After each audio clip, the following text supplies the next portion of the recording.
Museo civico di Naro più accessibile, grazie ai fondi della democrazia partecipata. Dopo il rifacimento del portone della chiesa barocca del Santissimo Salvatore, stiamo procedendo all'eliminazione delle barriere architettoniche del Museo civico dell'arte grafica, che ho avuto l'onore di istituzionalizzare formalmente nell'estate del 2017 con l'approvazione dello statuto, la condivisione con la soprintendenza dei beni culturali e la nomina a titolo gratuito e senza emolumenti del direttore scientifico e del direttore tecnico, rispettivamente nelle persone del professore Sergio Intorre e dell'ingegnere Daniele Sorge. È soddisfatto il sindaco di Naro, Calogero Cremona, che ci tiene a sottolineare che sono in corso d'esecuzione i lavori per l'abbattimento delle barriere architettoniche e per l'ordinaria manutenzione dei locali del complesso monumentale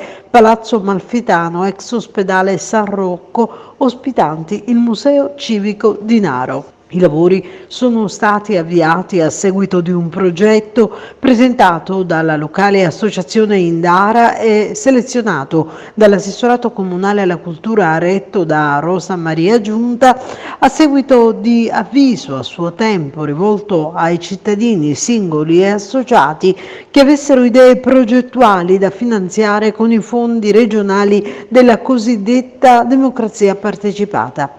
Con l'abbattimento delle barriere architettoniche, il Museo Civico, attualmente aperto al pubblico con l'esposizione delle opere della sezione dell'arte grafica, si amplierà per una fascia maggiore di fruitori. Questi ultimi potranno ammirare le calcografie, le litografie, le xilografie, le serigrafie, le acqueforti, i disegni facenti parte della collezione del maestro Caruso, recentemente scomparso, il quale nel 2000 ha donato alla città di Naro opere grafiche sue e di altri autori che a lui ne avevano fatto dono. Tutto ciò affinché venisse istituito il Museo dell'Arte Grafica, poi arricchito da altre acquisizioni di importanti opere che vanno dal Seicento ai nostri giorni.